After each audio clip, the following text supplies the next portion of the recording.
आज की वीडियो में हम लोग देखेंगे प्रश्नावली 1.1। तो इसमें कुछ क्वेश्चन यहाँ पर लिखाया गया है, इसको चलिए हल करते हैं। इसमें क्या है कि पहला आपका प्रश्न है, माना समुच्चय A बराबर 1, 3, 5, 7 में एक संबंध R इस प्रकार है कि R x y such that y is equal to x plus y x plus 2 संबंध R को क्रमित युग्मों के समुच्चय के रूप में लिखिए। R को यहाँ किससे रिलेटेड जो है संबंध ज्ञात करनी है, तो R को क्रमित युग्मों के रूप में क्या करनी है, लिखनी है। क्रमित युग्म देख चुके हो, ए बी, ये क्या है आपका प्रथम घटक और ये क्या है आपका द्वितीय घटक। तो ये द्वितीय घटक है और ये प्रथम घटक है, इसको क्या बोलते हैं, क्रमित युग्म ऑर्डरेट पेयर। इस तरह से इसमें हम लोग क्या करेंगे, समुच्चय जो है उसको संबंध ज्ञात करेंगे। तो संबंध आपका इस क्रमित युग्म में आना चाहिए। ठीक है, चलिए इसको देखते हैं। तो इसको हल करेंगे तो सबसे पहले यहाँ समुच्चय ए को लिखेंगे। ए इज इक्वल टू यहाँ दिया है 1, 3, 5, 7। इस तरह से संबंध आपको ज्ञात करना है, आर बराबर ज्ञात करना है x y, y is equal to x plus 2। तो यहाँ हम लोग x इज इक्वल टू मान के चलिए यहाँ से 1 को रखते हैं। x इज इक्वल टू 1 रखने पर इसमें क्या आएगा, y is equal to x plus 2। तो x की जगह हम 1 रखेंगे तो प्लस 2 इज इक्वल टू कितना होगा, 3 होगा, जो बिलोंग करता है a के साथ में। a के साथ में आपका 3 है। इसी तरह से इसमें हम लोग दूसरा जो है y is equal x is equal to कितना रखेंगे, 3 रखेंगे। x इज इक्वल टू 3 रखेंगे तो x इज इक्वल टू 3 रखने पर y इज इक्वल टू इसी मान में रखना है। ध्यान से देखना कि r जो है संबंध है और इसको ज्ञात करना है। तो y is equal to x के जगह में रखेंगे 3, तो 3 प्लस 2 इज इक्वल टू कितना आएगा, 5, जो बिलोंग करता है a के साथ में। a में आपका 3 है, 5 है। इसी तरह से आगे जो है x इज इक्वल टू रखेंगे 5, तो x इज इक्वल टू 5 रखने पर तो यहाँ y is equal to x के जगह में 5 रखेंगे। 5 प्लस 2 इज इक्वल टू ये कितना होगा, 7 होगा, जो बिलोंग करता है a के साथ में।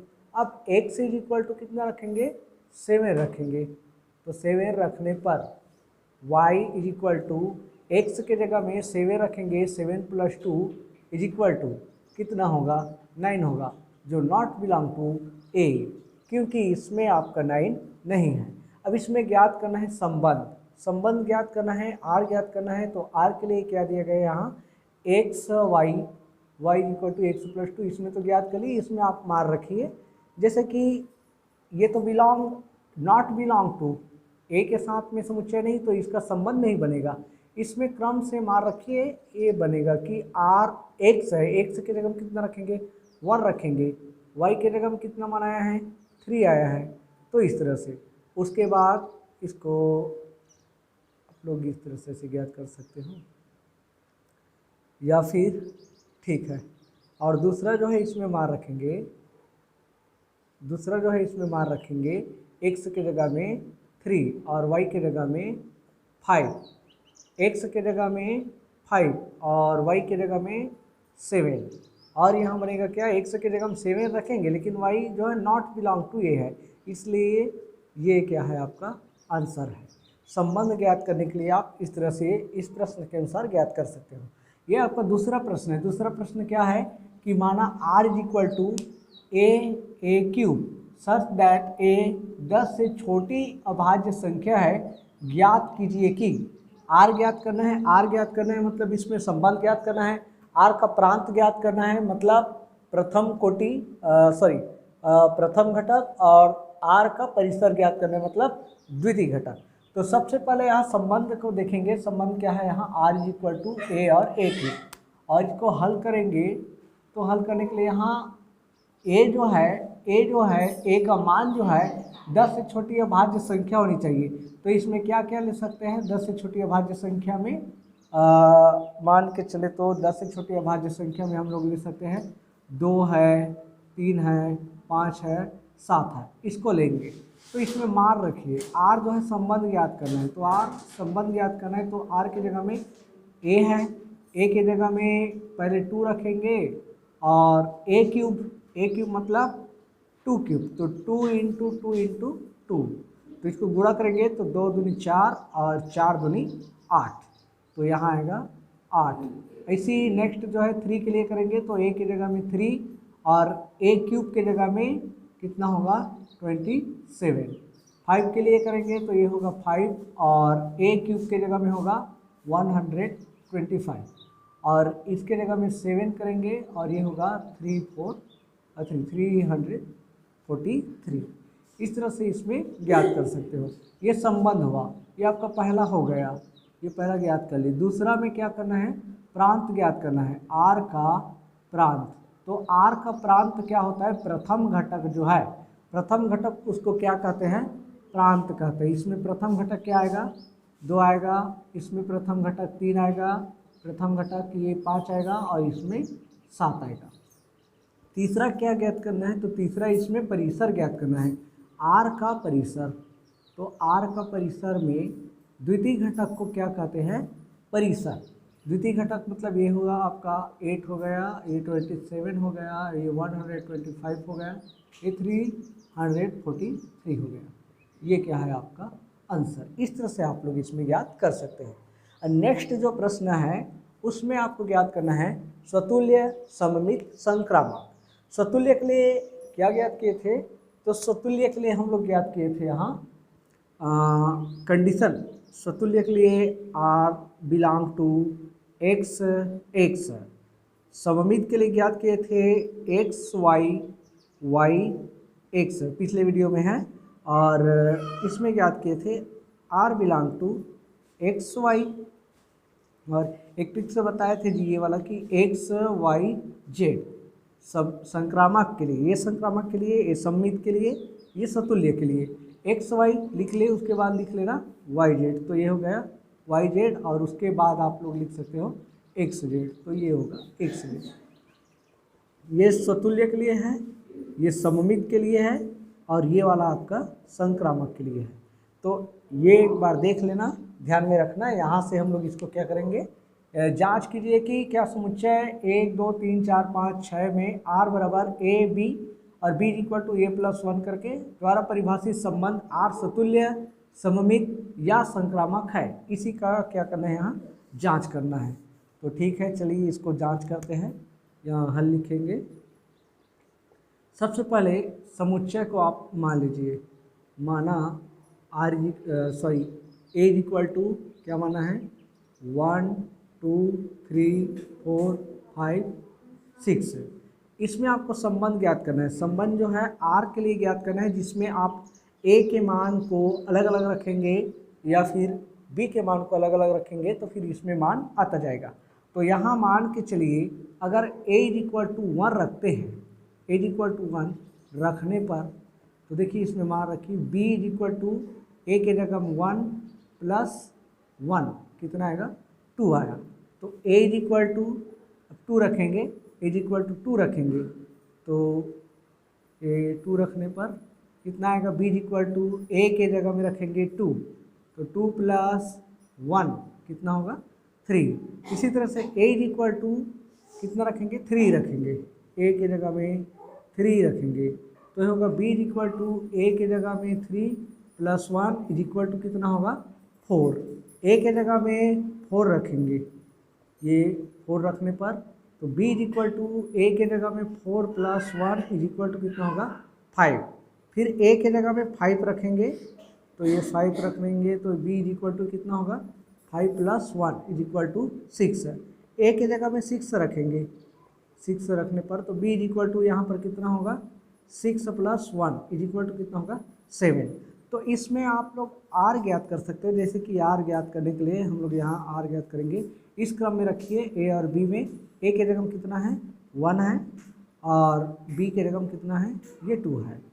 फिर से यहाँ ए के जगह में 2 है और बी के जगह में कितना है 3 है। फिर से यहाँ ए के जगह में 3 है और बी के जगह में 4 है।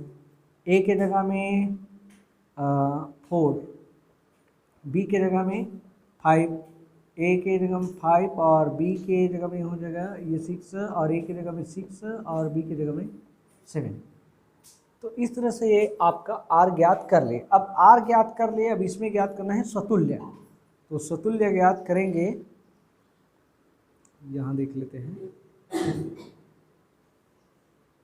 पहला जो है आर स्वतुल्य, कंडीशन लिखना है कि स्वतुल्य है आर। इसके लिए क्या है कि 1 1 एक्स एक्स, तो यहाँ आर जो है आर के साथ में कंडीशन एक बार फिर से लिख देते हैं कि स्वतुल्य के लिए क्या होता है। स्वतुल्य के लिए R belong to x x, और दूसरा जो है सममित के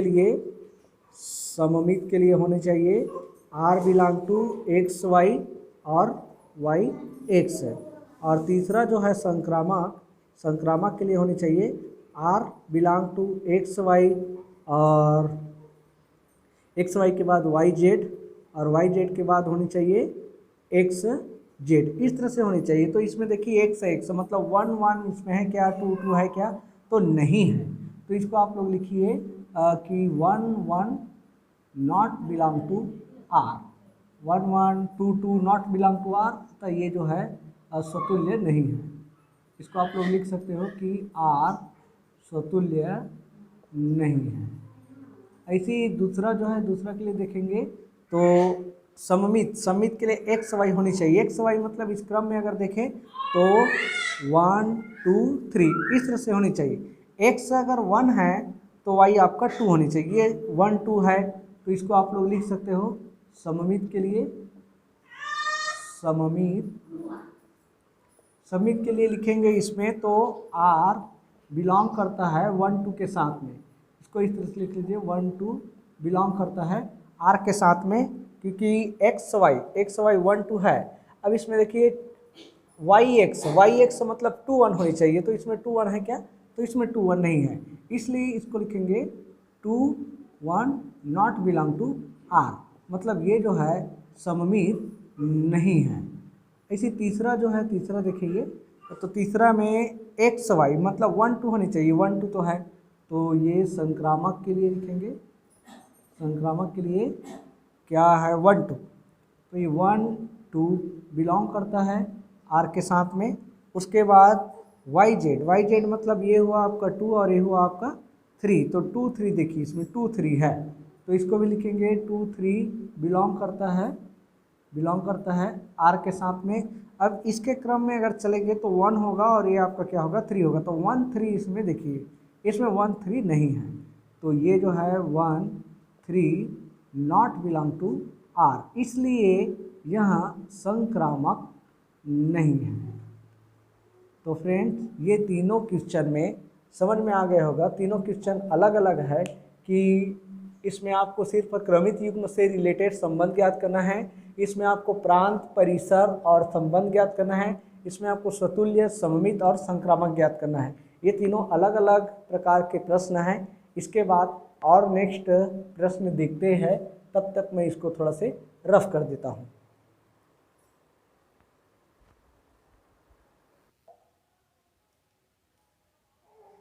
चालू नहीं कर रही। नेक्स्ट प्रश्न में देखेंगे निम्न संबंधों में स्वतुल्य सममित तथा संक्रामक ज्ञात कीजिए। आर इज इक्वल टू दिया है x y so that x y से ठीक 7 सेंटीमीटर लंबा है। तो पहले यहाँ पर देखेंगे स्वतुल्य के लिए हल करेंगे। यहाँ तो स्वतुल्य के लिए कंडीशन देखेंगे, जहाँ पहला है आपका स्वतुल्य में यहाँ पहला क्या आता है, एक्स वाई से ठीक 7 सेंटीमीटर लंबा है। तो ये जो है x not belong to R, क्योंकि यहाँ पर लिख सकते हैं कि कोई भी व्यक्ति स्वयं से 7 सेंटीमीटर लंबा नहीं हो सकता, इसलिए यह यह स्वतुल्य नहीं हो सकता। इसको आप लोग लिख सकते हो कि ये जो है स्वतुल्य नहीं है, और जो है स्वतुल्य नहीं है। दूसरा कंडीशन आपका आता है सममित। सममित आता है तो सममित में x y belong to R और एक आता है आपका y x belong to R. तो देखिए एक्स जो है वाई से 7 सेंटीमीटर लंबा है, लेकिन वाई एक्स से 7 सेंटीमीटर लंबा नहीं हो सकता, इसलिए इसको बोल सकते हैं कि ये जो है सममित नहीं है। इसको बोलेंगे कि ये सममित नहीं है। तीसरा आपका आता है संक्रामक। ये आता है आपका संक्रामक। संक्रामक में एक्स वाई से मान के चलिए 7 सेंटीमीटर लंबा है और यहाँ आपका वाई जेड से 7 सेंटीमीटर लंबा है क्या, और एक आता है आपका एक्स जेड से 7 सेंटीमीटर लंबा है क्या। तो देखिए यहाँ एक्स वाई से 7 सेंटीमीटर लंबा है। अब वाई जेड से 7 सेंटीमीटर लंबा हो सकता है क्या, तो ठीक है वाई जेड से 7 सेंटीमीटर लंबा हो सकता है, नहीं हो सकता है, तो ये भी आपका नॉट आएगा। और एक्स जेड से तो 7 सेंटीमीटर लंबा हो नहीं सकता क्योंकि इधर नहीं है, तो ये जो है आपका संक्रामक नहीं है। तो इस तरह से देख सकते हैं पहला जो है क्वेश्चन यहाँ कंप्लीट हुआ। ये नेक्स्ट जो है आपका आर में एक्स वाई के पिता है, संबंध ज्ञात करना है। पहला आपका है स्वतुल्य, पहला आपका है स्वतुल्य। तो स्वतुल्य के लिए x not belong to R. X not belong to R मतलब कोई भी स्वयं का पिता नहीं हो सकता, स्वयं का पिता नहीं हो सकता, नहीं हो सकता, इसलिए यह जो है ये जो है आपका स्वतुल्य नहीं है, स्वतुल्य नहीं है। नेक्स्ट जो है दूसरा आपका आता है सममित। सममित के लिए कंडीशन देखेंगे x y belong to R और y x belong to R के लिए एक्स वाई का पिता है, ये ठीक है, लेकिन वाई एक्स का पिता नहीं हो सकता। वाई यहाँ एक्स वाई का पिता है तो इसका तो पुत्र हो रहा है, तो वाई एक्स का पिता नहीं हो सकता, इसलिए ये जो है सममित नहीं है। तीसरा आपका आता है संक्रामक। संक्रामक के लिए कंडीशन लगाएंगे x y belong to R, उसके बाद y z belong to R और उसके बाद x z belong to R. कहने का मतलब ये है कि एक्स वाई का पिता है, ये ठीक है, वाई जेड का पिता है, ये ठीक है, लेकिन यहाँ एक्स जेड का पिता नहीं हो सकता, इसका पितामह हो रहा है, इसलिए जो है संक्रामक नहीं है। तो ये आपका दूसरा जो है क्वेश्चन इसमें कंप्लीट हुआ, पहला और ये आपका दूसरा। नेक्स्ट प्रश्न है, मान लीजिए कि एल किसी समतल में स्थित समस्त रेखाओं का एक समुच्चय है तथा आर इज इक्वल टू, ये L1 L2 है, L1 L2 such that L1 L2 पर लंब है। ध्यान देंगे संबंध यहाँ पर लंब से है, L1 L2 पर लंब है, समुच्चय L में परिभाषित एक संबंध है। सिद्ध कीजिए कि R सममित है। यहाँ सिद्ध करना है कि R जो है सममित है किंतु ना तो स्वतुल्य है, ना तो स्वतुल्य है और ना ही संक्रामक है। इसको क्या करना है, सिद्ध करना है। तो सबसे पहले इसमें हल करेंगे। हल करने के लिए यहाँ पर एक रेखा बना लेते हैं इस तरह से। ये आपका L3 है, ये आपका L2 है और ये वाला आपका L1 है। पहला कंडीशन लगाएंगे स्वतुल्य है। स्वतुल्य के लिए कंडीशन लगाएंगे जिसमें L1 belong to L1 belong to L, जिसमें हम लोग इसको इस तरह से लिख सकते हैं या करके कि L1 L2 not belong to L1 not belong to R, क्योंकि कोई भी रेखा स्वयं पर लंब नहीं हो सकती, स्वयं पर लंब नहीं हो सकती, इसलिए यहाँ स्वतुल्य नहीं है, यह स्वतुल्य नहीं है, R जो है स्वतुल्य नहीं है। दूसरा आपका देखेंगे सममित। दूसरा सममित के लिए कंडीशन देखेंगे कि L1 एक कंडीशन ले लीजिए, L1 L2 बिलोंग करता है L के साथ में, तो L1 लंब है, इसको इस तरह से देख लेते हैं कि L1 लंब है L2 में, L1 L2 में लंब है। अब L1 L2 में लंब है तो L2 L1 में भी लंब है। L1 L2 में लंब है, L1 L2 में लंब है तो L2 L1 में लंब है, इसलिए ये जो है आपका सममित है। इसको आप लोग लिख सकते हो L1 और L2 बिलोंग टू R के साथ में। तो L1 अगर L2 में लंब है तो L2 L1 में लंब है, L1 अगर L2 में लंब है तो L2 L1 में लंब है, तो इसको आप लोग लिख सकते हो कि ये क्या है, सममित है। तीसरा आपका कंडीशन इसमें आता है वो है संक्रामक का। संक्रामक के लिए L1 L2 L3 बिलोंग करता है, मान के चलिए L के साथ में, या फिर इसको इस तरह से लिख सकते हैं कि L1 L2 L3 बिलोंग करता है R के साथ में। तो देखिए ध्यान से समझना, L1 लंब है L2 में, L1 L2 में लंब है, L2 L1 में लंब है।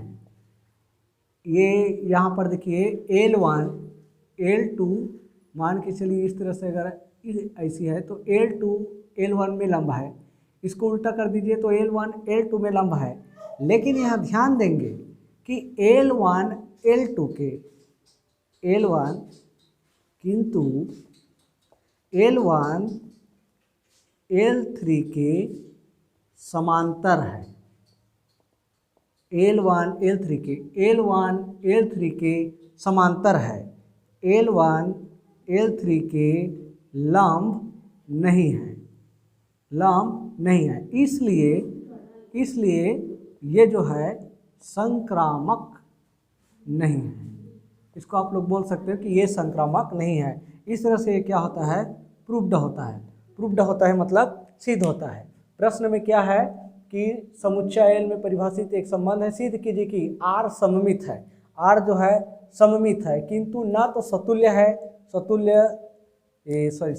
कोई भी रेखा स्वयं पर लंब नहीं हो सकती, इसलिए R जो है सतुल्य नहीं है, नहीं लिखने के लिए भूल गया था, सॉरी उसके लिए। तो ये जो है सतुल्य नहीं है, ना तो सतुल्य है और ना ही संक्रामक है, संक्रामक नहीं है। तो इस तरह से ये जो प्रश्न है इससे आप लोगों को समझ में आ गया होगा कि संबंध किस तरह से ज्ञात करते हैं, सतुल्य किस तरह से ज्ञात करते हैं, सममित किस तरह से ज्ञात करते हैं। तो फ्रेंड्स, चैनल को सब्सक्राइब कर देना और सपोर्ट करना। मेरा चैनल नया है जिससे मैं अच्छे से अच्छे तरीक़े से समझाने की कोशिश करूँगा।